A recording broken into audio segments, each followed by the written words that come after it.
Good afternoon, HMS 8th grade Bobcats. Welcome back to another great week at D. Helena Middle School. Today's Bob lesson, we start talking about the importance of 8th grade academics. Got a two-part series coming for you. Just recorded this recently with a special guest that I'll reveal here in a moment. Every year in 8th grade, at the beginning of 8th grade, I take a moment to reflect on why middle school academics are so important.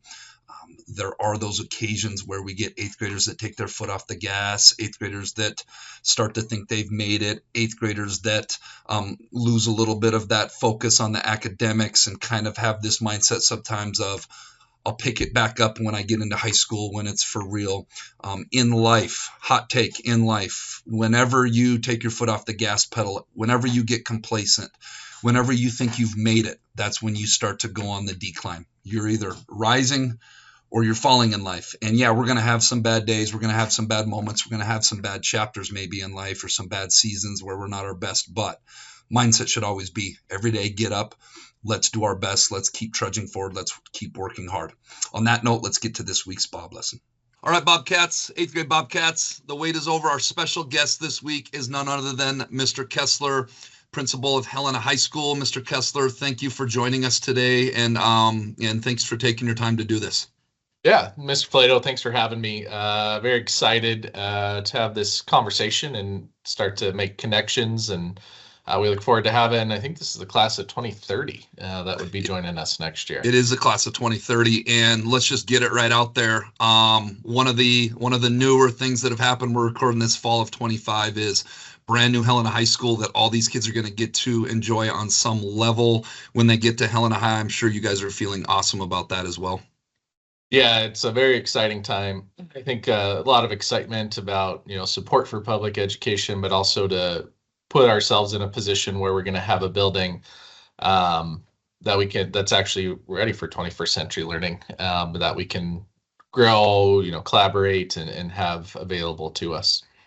That's amazing. Well, we've got about 10 minutes today, so I'm going to get going. Part of the reason that you are joining us today is to talk about the importance of 8th grade academics. This is really the last year, that foundational year of students building that foundation so that when they hit the ground running at Helena High, they're ready to rock and roll. So I thought, who better than to bring on the principal of Helena High? And so my first question is, when you think about what is the most important thing for 8th grade students in taking responsibility for their preparation to be academically successful as a freshman? You bet. I think the thing that we see most often with freshmen and kind of that first semester with kids is they making that connection and making that transition to recognize that every class counts here. In middle school, if you fail something or maybe you don't do as well in something, you do get to retake it. You don't have to retake it. You get pushed, you passed on to that next grade level, and then we get you into high school. When you're here, if you don't pass English 1, you have to retake English 1. And so that's I think a big thing that we try to impart upon kids is if you take advantage or start to take seriously your 8th grade classes, so that you get in that mindset that way. The work that you're doing now is you need to pass that to prepare yourself for your high school career. And I think another piece to talk about with that is looking at the pride in the work that you complete. Really what we're trying to get you to, especially in that high school mindset, is that college and career readiness. And are you ready to go for those next steps? So when you turn something in, are you proud of what you're turning in? Is it the best work that you can do always? Sometimes, yeah, we understand there's a lot of things that go on, and you might have an assignment that's not your best. But are you putting your best foot forward the majority of the time in the work that you're doing? So how can you, as an 8th grader now, prepare yourself for the work and the level of work that we're going to expect of you to do at the high school as well? And part of that, I think, when we talk about passing classes and being ready to do that piece too, is thinking through your organizational pieces right now. How are you paying attention to what the teachers are putting on teams, on their boards? Do you know when assignments are due and when those due dates are? And how are you tracking that, monitoring that, and then adjusting what you need to do after school or at home or during a study hall to make sure that you are able to get all the work turned in to get the grades that you need to? Yeah, a couple things you said I really try to hit home on is I tell these students, I'm not joking, if you fail a class at the high school level, you have to retake that, whether it's with the next group of kids or whether that's summer school. And, Yeah. sometimes kids don't believe me and they have to find that out for themselves. And then I really love that piece you talked about the organizational piece. As you get older in life, you're hopefully taking on, one of the big things at Helena High is be involved, right? And we are Mhm. hoping kids are involved in whether it's sports, whether it's continued Grand Street, whether it's the marching band or band or music or drama, theater. Find something to be involved in. And when you do those things and you get older and you add more to your plate, the importance of being organized, increases. And so I really love those 2 points that you said. Yeah. My next question would be, what would you say to those students who have this belief? Sometimes I've been coming across students and they want to take the foot off the gas pedal, metaphorically speaking. They kind of eighth grade year, I kind of want to, take a step back and maybe be a little bit lazy and not take that pride in the academics like you talked about. And then I'm going to kick it back into gear when it quote unquote really matters as a freshman. What would you say to those eighth graders right now? I would say your eighth grade year absolutely matters. If I had more time, we could get into the neurological pieces and the development stages that eighth graders are in, but that probably put a bunch of people to sleep, so we won't quite go into that quite yet. But really, I think eighth grade, really those middle school years in general, are huge formative years to build that foundation for what you're going to be able to do. It's much easier to just stick with what you're currently doing. So if you're on that situation where you are taking the gas off the pedal, or you're thinking, well, I can just get to it later, that's going to be how you approach everything. And before you know it, you're so far behind, and then anxiety gets up, and then you can't get caught up. And that's when you don't pass classes, or you don't feel successful in the classes that you're in. So taking care of it now and building that foundation now is huge, I think, so that you can give yourself that opportunity to be successful and to have really, I mean, you're trying out because failure is okay, right? If you're trying something new, you have to learn from that piece and you have to learn where you're going to go with that.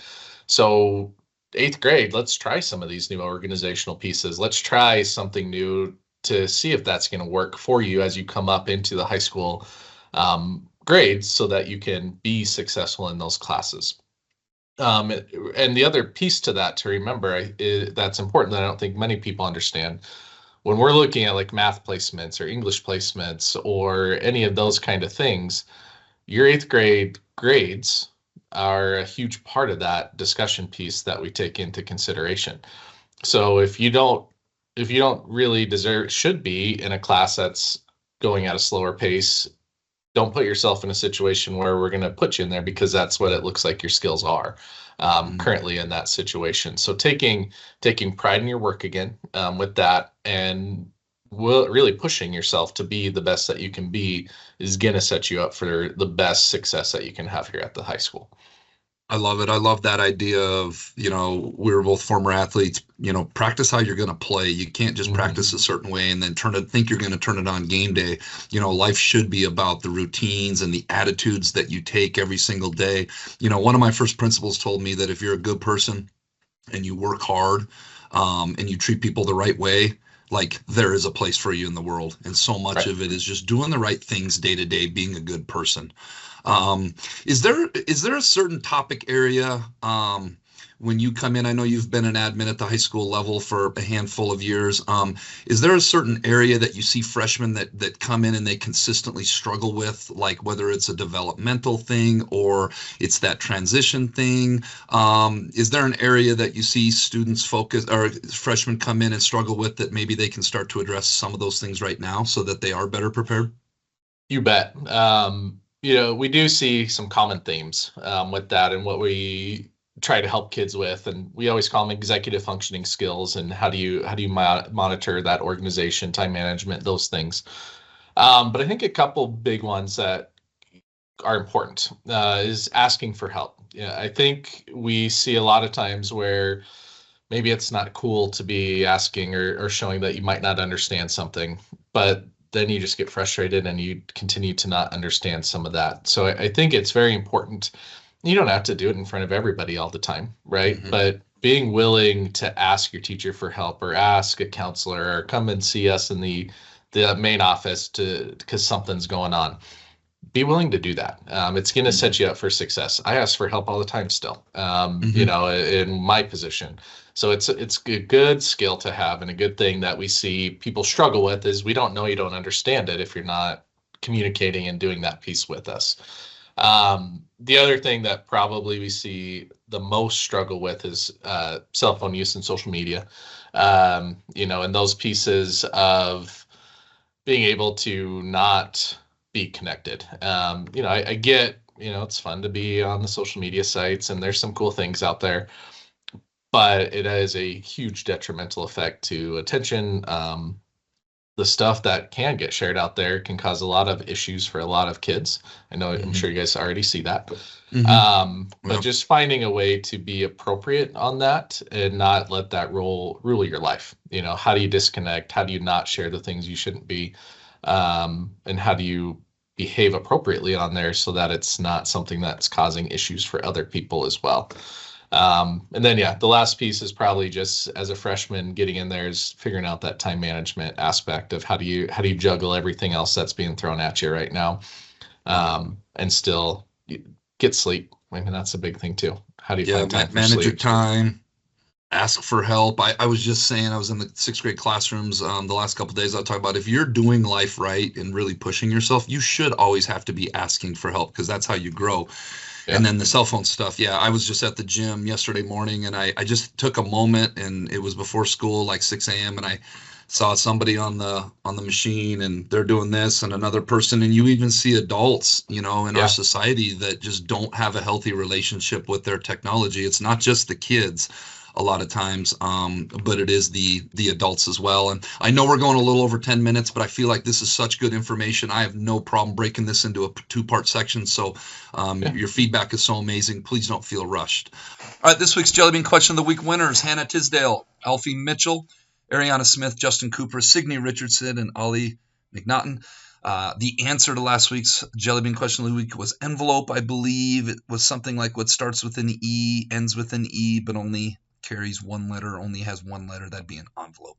All right, this week's Jelly Bean Question of the Week: what is always in front of you but can't be seen? And this one ties in really good with this week's eighth grade Bob lesson for sure. If you think you know the answer, get your answer submitted. Make sure your first and last name is on it. I had more correct answers today with no names or just a first name. So let's make sure we get that done. Bobcats, let's make it a great week at the Helena Middle School.